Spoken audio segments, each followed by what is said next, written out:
దేశవ్యాప్తంగా హిందువులు జరుపుకునే పండుగల్లో హోలీ పండుగ కూడా ఒకటి. ప్రతి ఏటా ఫాల్గుణ మాసంలోని శుక్లపక్షం పౌర్ణమి తిథి రోజు ఈ హోలీ పండుగను జరుపుకుంటారు. చెడుపై మంచి సాధించిన విజయానికి చిహ్నంగా హోలీ వేడుకల్ని నిర్వహిస్తారు.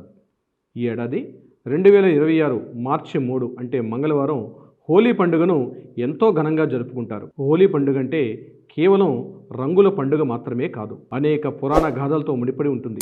ఈ నేపథ్యంలో హోలీ పండుగ ఎందుకు జరుపుకుంటారో ఇప్పుడు వివరంగా తెలుసుకుందాం. హోలీ పండుగ వస్తుందంటే చాలు ప్రతి ఇంట్లోనూ పండగే. దసరా, దీపావళి తర్వాత దేశవ్యాప్తంగా అత్యంత వేడుకగా జరిపే పండుగల్లో హోలీ పండుగ ఒకటి. చెడుపై మంచి సాధించిన విజయానికి ప్రతీకగా వసంత ఋతువు రాకను ఆహ్వానిస్తూ ఈ హోలీ పండుగను జరుపుకుంటారు. హోలీ పండుగను సత్యయుగం నాటి నుంచి జరుపుకుంటున్నట్టు హిందూ పురాణాలు చెప్తున్నాయి. అంటే హోలీ అంటే అగ్నితో పునీతమైనది అని అర్థం. హోలీ పండుగను హోలికా పూర్ణిమ అని, కాముని పున్నమి అని, డోలికోత్సవంగా కూడా వ్యవహరిస్తారు.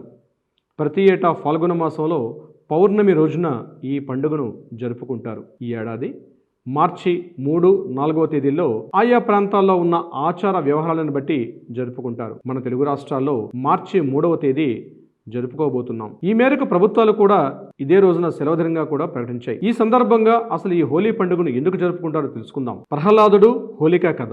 రాక్షస రాజు అయిన హిరణ్యకశిపుడి కొడుకు ప్రహ్లాదుడు నిత్యం శ్రీ మహావిష్ణువును స్మరిస్తూ ఉంటాడు. కుమారుడు అలా చేయడం హిరణ్యకశిపుడికి నచ్చదు.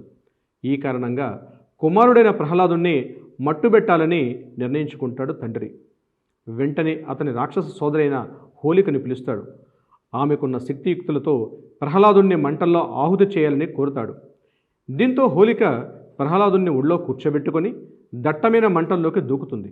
అయితే శ్రీ మహావిష్ణువు మాయ కారణంగా ప్రహ్లాదుడు ప్రాణాలతో బయటపడతాడు. కానీ హోలిక మాత్రం ఆ మంటల్లో చిక్కుకొని చనిపోతుంది. హోలిక దహనమైన రోజున హోలీ అని పిలుస్తారనే ప్రచారం కూడా ఉంది.